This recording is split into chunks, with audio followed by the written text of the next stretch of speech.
Whoa. Okay. We're gonna make this worth your while. Okay, hold on.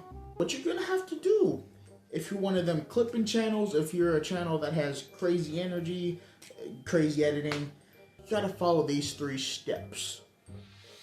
There's probably more. I don't know, bro. In a second. Okay, there you go. So you're really up there now. And what you're gonna do is you're gonna see a bunch of things above my afro, the real fundamentals of everything. Sometimes you gotta do what's in demand.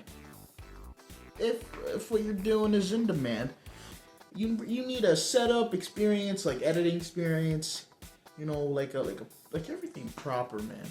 I gotta tell you these 3 things to do to me for sharing my information. You gotta like, subscribe, comment.